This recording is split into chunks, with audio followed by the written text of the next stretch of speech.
Swaminarayan TYBA CEEC 511।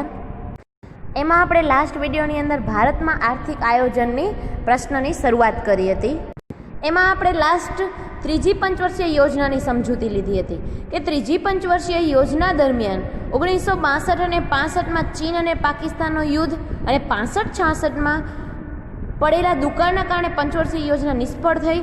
ત્રીજી પંચવર્ષીય યોજના પૂર્ણ થતાં 1 એપ્રિલ 1967થી ચોથી પંચવર્ષીય યોજના શરૂ કરવાની હતી, જે ત્રીજી પંચવર્ષીય યોજનાની નિષ્ફળતાના કારણે સ્થગિત કરવામાં આવી હતી। તો તેના સ્થાને પ્લાન હોલિડે એટલે યોજના અવકાશ ચોથી પંચવર્ષીય યોજનાના સ્થાને 1966થી 1967 અને 1967થી 1968 અને 1968થી 1969 સુધી એક વર્ષની 3 યોજનાઓ લાવવામાં આવી હતી। ત્રીજી પંચવર્ષીય યોજના દરમિયાન યુદ્ધ અને દુકાળના કારણે જેટલી સફળતા મળવી જોઈએ એટલા પ્રમાણમાં સફળતા પ્રાપ્ત ન થઈ, તેના કારણે ત્રીજી પંચવર્ષીય યોજના પૂર્ણ થતાં ચોથી પંચવર્ષીય યોજનાની શરૂઆત કરવાના બદલે પ્લાન હોલિડે એટલે યોજના અવકાશ એટલે 66થી 67, 67થી 68 અને 68થી 1970 સુધીની એક વર્ષની યોજનાઓ ઘડવામાં આવી। અર્થશાસ્ત્રીઓએ ઈસવીસન 1966થી 1969 સુધીના સમયગાળાને યોજના અવકાશની સંજ્ઞા આપી છે। તમને પરીક્ષામાં ઘણી વખત પૂછાઈ શકે છે કે યોજના અવકાશની સંજ્ઞા શા માટે ને કોને આપવામાં આવી છે। તો એના પછી ચોથી પંચવર્ષીય યોજનાની શરૂઆત 1 એપ્રિલ 1969થી 31 માર્ચ 1974 સુધી કરવામાં આવી। આ યોજના વખતે ભારતના પ્રધાનમંત્રી શ્રીમતી ઇન્દિરા ગાંધી હતા। દરેક પંચવર્ષીય યોજનાનો મુખ્ય હેતુ શું છે એ ખાસ તમને યાદ રાખવાનું હશે। તો ચોથી પંચવર્ષીય યોજનાનો મુખ્ય ઉદ્દેશ્ય સ્થિરતા સાથે વિકાસ અને સ્વાવલંબન। આ પંચવર્ષીય યોજનામાં વિકાસ દરનો લક્ષ્યાંક કેટલો હતો? 5.6, જેની સામે ખરેખર 3.3નો વિકાસ દર પ્રાપ્ત કરવામાં આવ્યો। યાદ રાખજો, આ ચોથી પંચવર્ષીય યોજનામાં 5.6 વિકાસનો દર રાખવામાં આવ્યો હતો, પણ એનામાં સફળતા માત્ર 3.3 વિકાસ દરની જ મળી।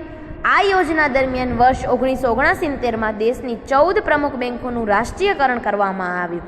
1969માં 14 બેંકોનું રાષ્ટ્રીયકરણ થયું। આ યોજના દરમિયાન 1974માં ભારતે સ્માઇલિંગ બુદ્ધા નામક અણુ પરીક્ષણ પણ કર્યું। 1974માં સ્માઇલિંગ બુદ્ધા નામક અણુ પરીક્ષણ। ઈસવીસન 1971માં ભારત પાકિસ્તાન યુદ્ધ થયું અને બાંગ્લાદેશ લિબરેશનના કારણે ભારતીય અર્થતંત્રના વિકાસ પર વિપરીત અસર પડી। 1971ની અંદર ભારત પાકિસ્તાનના યુદ્ધને કારણે બાંગ્લાદેશ લિબરેશનના કારણે ભારતીય અર્થતંત્ર પર વિકાસ પર વિપરીત અસર ઊભી થઈ। આના પછી આવે છે આપણી 5મી પંચવર્ષીય યોજના 1974થી 31 માર્ચ 1979।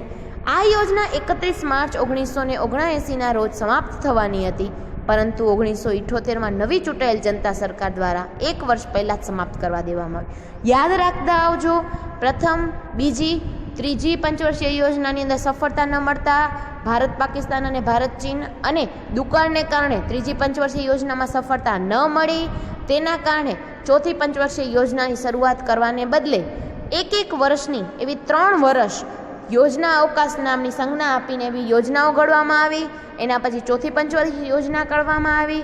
ચોથી પંચવર્ષીય યોજનાનો મુખ્ય ઉદ્દેશ્ય સ્થિરતા સાથે વિકાસ હતો। 5.6 વિકાસનો દર નક્કી થયેલો હતો, તેમ છતાં 3.2 નો જ વિકાસ પ્રાપ્ત થયો। 1969માં 14 બેંકોનું રાષ્ટ્રીયકરણ થયું। 1974માં ભારતે સ્માઇલિંગ બુદ્ધા નામક અણુ પરીક્ષણ કર્યું હતું। સાથે સાથે આ બધી બાબતો યાદ રાખવાની છે। 5મી પંચવર્ષીય યોજના 1974થી 1979 સુધીની હતી, પણ જનતા એટલે પાર્ટી બદલતા, સરકાર બદલતા આ 5મી પંચવર્ષીય યોજના 1978માં જ પૂર્ણ કરી દેવામાં આવી। 1 વર્ષ પહેલાં પૂર્ણ કરી દેવામાં આવી। આ યોજના ડીડી ધર દ્વારા બનાવવામાં આવી। યાદ રાખજો, 5મી પંચવર્ષીય યોજના ડીડી ધર દ્વારા બનાવવામાં આવી। એના મુખ્ય ઉદ્દેશ્ય શું હતા? તો ગરીબી નિવારણ અને આત્મનિર્ભરતા। ગરીબીનું નિવારણ કરવો અને આત્મનિર્ભર કરવા, રાષ્ટ્રીય આવકમાં વૃદ્ધિ, ગરીબી હટાવો।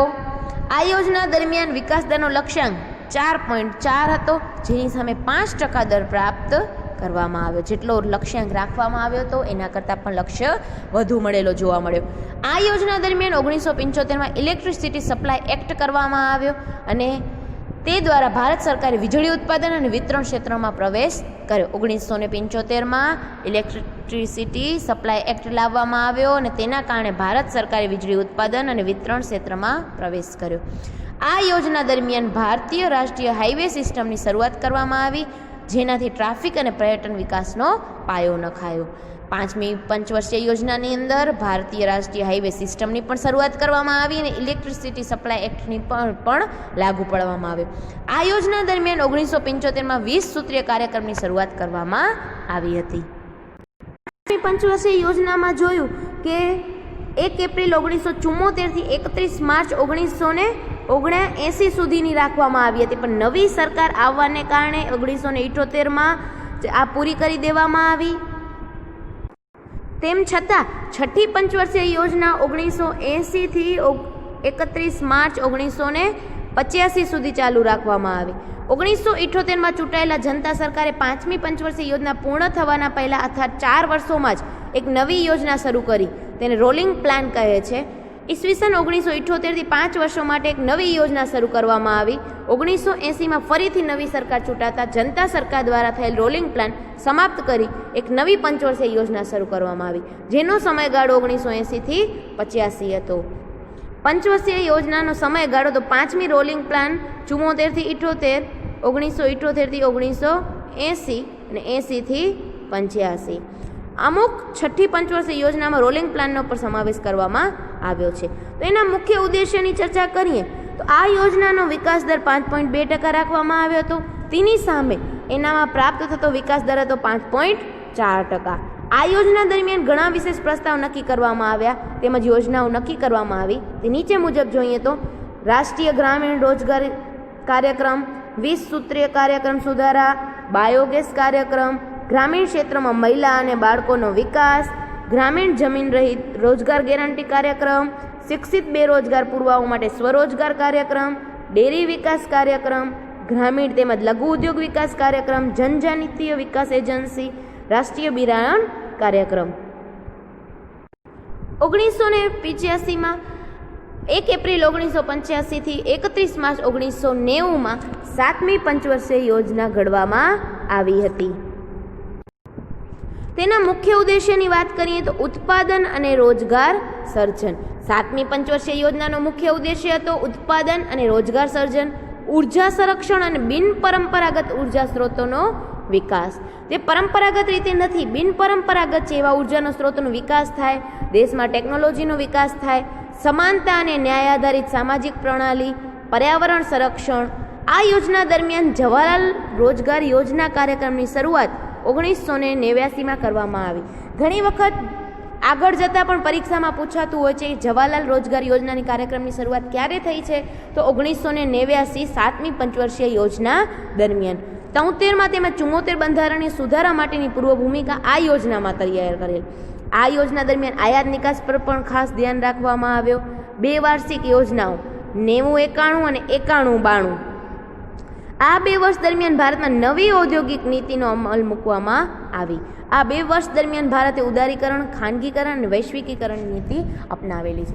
આજે આપણે બધાને ખબર છે કે નવી ઔદ્યોગિક નીતિ 1991થી શરૂ કરવામાં આવી હતી. 7મી પંચવર્ષીય યોજનામાં 90થી એ પૂર્ણ થતાં 90થી 91 અને 91થી 92 એમ એક વર્ષની નવી ઔદ્યોગિક નીતિ બહાર પાડવામાં આવી. ત્યારથી જ આપણા દેશની અંદર ઘણી બધી છૂટછાટો, ઉદારીકરણ, વૈશ્વિકીકરણ અને ખાનગીકરણની નીતિ અપનાવવામાં આવી છે. એના પછી આવે છે 8મી પંચવર્ષીય યોજના 1 એપ્રિલ 1992 થી 31 માર્ચ 1997. યાદ રાખજો, 1992 થી 1997. 8મી પંચવર્ષીય યોજના કે 90થી શરૂ થવાની હતી. કેન્દ્રમાં 2 વર્ષના રાજકીય પરિવર્તનોના કારણે 92થી શરૂ થઈ. 90 અને 91માં વાર્ષિક યોજનાઓ લાવવામાં આવી. 91માં ભારતે આર્થિક મહામંદીનો સામનો કર્યો. તેમાંથી બહાર આવવા IMFની સલાહ અનુસાર પોતાની અર્થવ્યવસ્થાનું ઉદારીકરણ કર્યું હતું.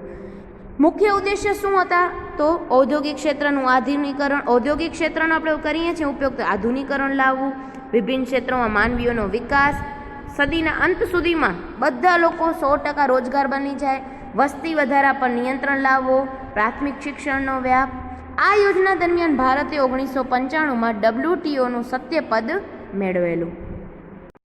એના પછી છે 9મી પંચવર્ષીય યોજના. 9મી પંચવર્ષીય યોજના 1997 થી 31 માર્ચ 2002. એનો મુખ્ય ઉદ્દેશ્યની ચર્ચા કરવા પહેલાં ભારતની આઝાદીના 50 વર્ષ પૂર્ણ થવાના અવસરે 9મી પંચવર્ષીય યોજના અમલમાં આવી હતી.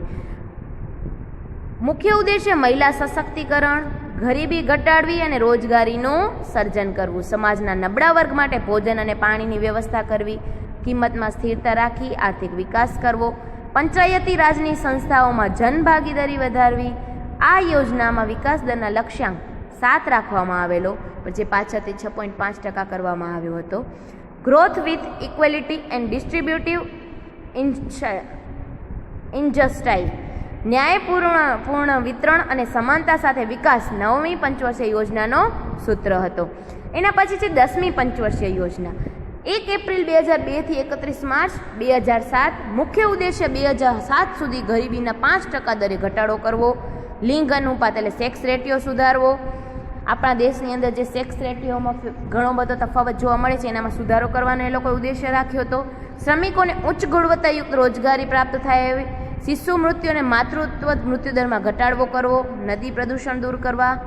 આ યોજનામાં વાર્ષિક GDP ગ્રોસ ડોમેસ્ટિક પ્રોડક્ટ ઘરેલું ચોખ્ખું ઉત્પાદન વૃદ્ધિ દર 8% નક્કી કરવામાં આવ્યું હતું. શિક્ષિત બેરોજગારીને મળતી રોજગારી અંગે શિક્ષણ વેતન દરમાં રહેલા તફાવતનો 50% સુધી ઘટાડો કરવાનું નક્કી કરવામાં આવ્યું. આ યોજના આર્થિક વિકાસ દર 8.1% રાખવામાં આવ્યો હતો, પણ 7.7% જ પ્રાપ્ત થયેલો જોવા મળ્યો. 11મી પંચવર્ષીય યોજના 1 એપ્રિલ 2007 થી 31 માર્ચ 2002. ઉદ્દેશ્ય વસ્તી વધારો રોકવો, દરેક ગામમાં સ્વચ્છ પાણી ઉપલબ્ધ કરાવવું, તીવ્ર અને સર્વાંગી વિકાસ કરવો, સામાજિક સમાનતા અને ન્યાય. આ યોજના દરમિયાન આપાતકાલીન એમ્બ્યુલન્સ વ્યવસ્થા એટલે 108 જે આપણે ઘણીવાર સાંભળતા હોઈએ છીએ, તેમજ સ્વાસ્થ્ય માહિતી 104ની સેવાઓ શરૂ કરવામાં આવી હતી. ગ્રામ્ય તેમજ શહેરી વિસ્તારોમાં આપાતકાલીન ચિકિત્સા સેવા આપવા ટોલ ફ્રી 108ની શરૂઆત કરવામાં આવી. એટલે 108ની શરૂઆત 11મી પંચવર્ષીય યોજનામાં કરવામાં આવી છે. તીવ્ર અને વધુ સર્વાંગી વિકાસ તરફ આયોજનનું સૂત્ર હતું. તીવ્ર અને વધુ સર્વાંગી વિકાસ તરફ. 12મી પંચવર્ષીય યોજના 1 એપ્રિલ 2012 થી 31 માર્ચ 2017.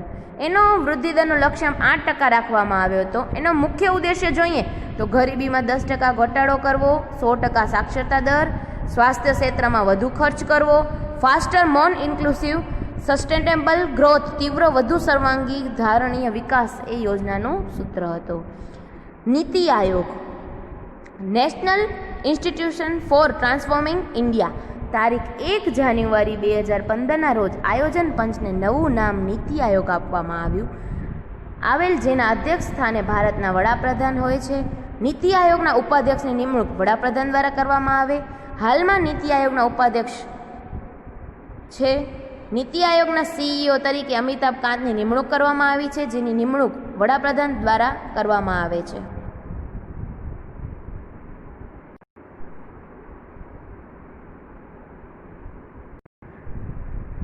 નીતિ આયોગની સંચાલન સમિતિમાં તમામ રાજ્યોમાં મુખ્ય પ્રધાન, તમામ કેન્દ્ર શાસિત પ્રદેશોના ઉપરાજ્યપાલ, 7-8 પૂર્ણ સમયના સભ્યો અને 2 ખંડ સમયના સભ્યો હોય છે.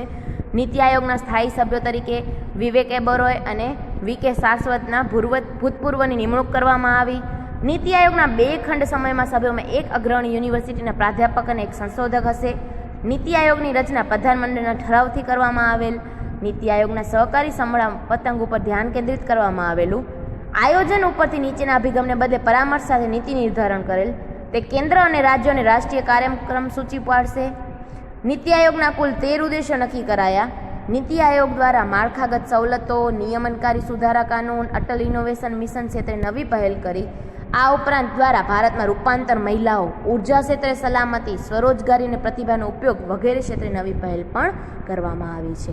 નીતિ આયોગના મુખ્ય પ્રધાનોના પેટા જૂથોમાં કેન્દ્ર પુરસ્કૃત યોજના, કૌશલ્ય વિકાસ, સ્વચ્છ ભારત મિશન માટે રચાયા. મુખ્ય પ્રધાનોના કાર્યદર કૃષિ વિકાસ અને ગરીબી નિવારણ જોવા મળે છે. આપણો અહીંયા ભારતીય આયોજનનો પ્રશ્ન પૂરો થાય છે. કાંઈ પણ ડાઉટ હોય તો પૂછી લેજો.